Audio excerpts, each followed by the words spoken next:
Hello, this is Teach. Here today with a special announcement. I've hit 2,000 subscribers, and it only took me 3 years. But hey, slowly but surely I'm building myself up here.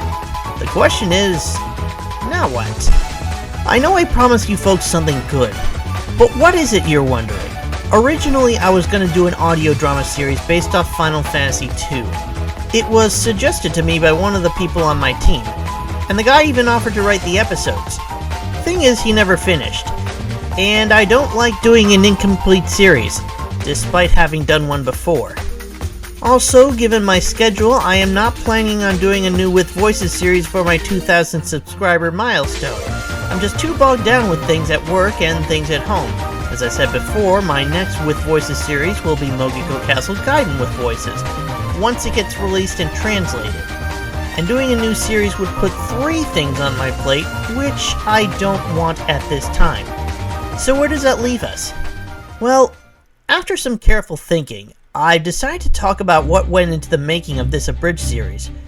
Originally, I wanted to make this video after I completed Season 1, but having hit 2,000 subscribers, and with the show Final Fantasy VII Machine Abridged, the inspiration for remaking this show at its end, this is the tale of Avalanche Time!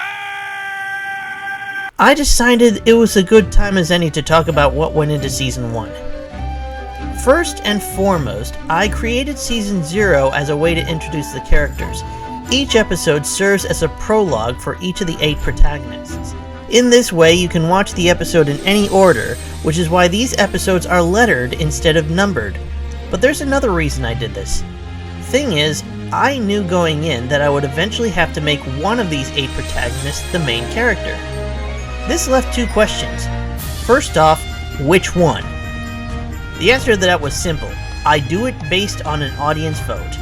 I always knew that part going into it. It was the other question that had me for a while. That being, how did the party system work? I knew from the get-go that it would be a 4-man party system, but could you get all 8 characters?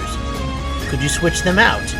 For the longest time, I had assumed that this would end up being similar to Trials of Mana, where you selected 3, and in this case 4 characters, and they would be the party you got stuck with until the end of the game. I was definitely not expecting the open world approach though, where you would get any character in any order and complete their chapters however you please.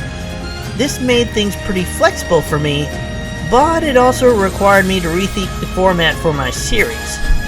And so, to get better acquainted with the game, I decided to play the game the moment it came out.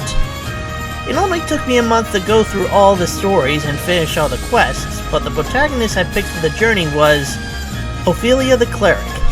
Keep that feather under your cap, it may come to play later on.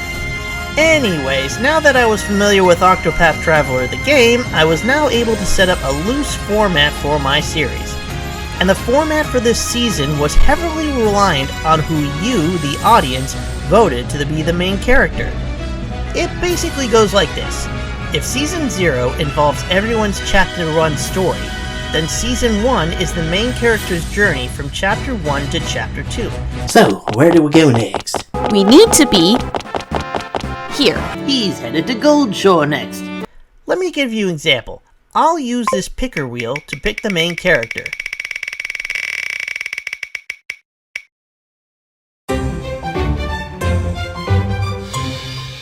So our main character is Cyrus the Scholar. Cyrus comes from Atlas Dam in the Flatlands, but he needs to go to Quarry Crest in the Clifflands. However, he'll first run into Therion, who has business in the Flatlands, namely Noblecourt. So the two of them will go to Noblecourt, which is closer, and Cyrus will help his newfound companion with his adventure. But once Therion's Chapter 2 is completed, where do they go next? Orsera is kinda built like a large wheel, and since it's open world, you can go clockwise or counterclockwise to get there. So how do we determine that? Easy. We spin the wheel again and determine our second place character, which is Primrose the Dancer. Now Primrose comes from the Sunlands, but she needs to go to the Frostlands, which is where we are headed, so counterclockwise it is. There we'll encounter Primrose in the Frostlands. Ulbrich in the Woodlands, and finally Tressa in the Cliftlands. This means by the end of this season, you'll have 5 of the 8 protagonists with their Chapter 2s completed, with our main character Cyrus being the final one. Now, for this example, you might be wondering, what about the other 3? Alphen, Ophelia, and Hannet. In this case, I would dedicate an episode to the 3 of them detailing their adventures and mishaps, but they wouldn't be able to join the party until Season 2. So that's just one of many possibilities that the series could have taken. I'll admit the format isn't perfect. In fact, it left me with a niggling issue that I had trouble with. Notice that each area has its own Chapter 1 location, but for Chapter 2, Cyrus and Tressa both share theirs in the Cliftlands. But in return, the Sunlands has no Chapter 2 stories. So what then? What could I possibly do with this empty space? I'll go over that later. But in the meantime, here are the results I was given. You have no idea how close it came to having Primrose as the main character. I'll be honest, having Alphen as the main character was quite a shock to my system.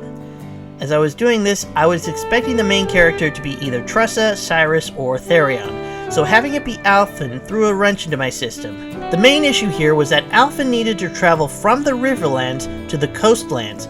However, his next destination, Goldshore, required me to go through Stoneguard.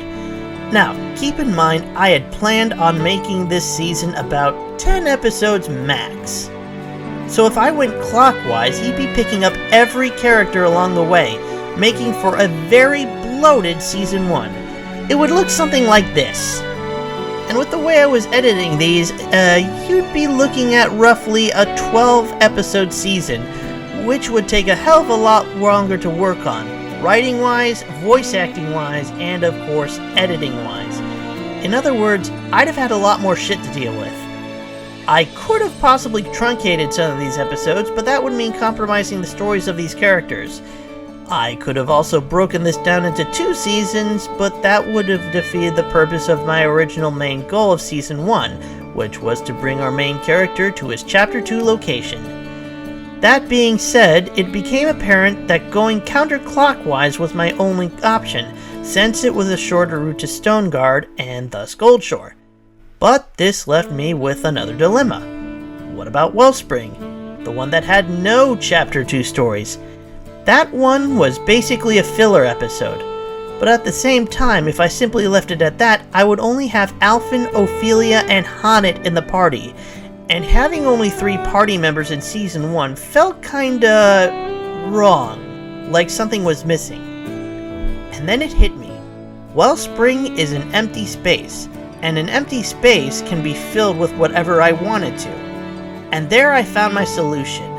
I decided that Wellspring would be a wildcard area, and that my second voted character would be the one who would appear in Wellspring, which in this case was Primrose. And thus, we have a full party, and a complete Season 1. Oddly enough, having Alphen as the main character caused another strange and unexpected hiccup in my planned storyline, but I'll go over that after I finish Season 2. In the meantime, I do hope you enjoyed my latest special, and I hope you like how things turned out for OTMA. For my next subscriber milestone, I'd like to hit 5,000 subscribers. If you guys can pull that off within the year, I'll make something special for you. Until next time, teach out!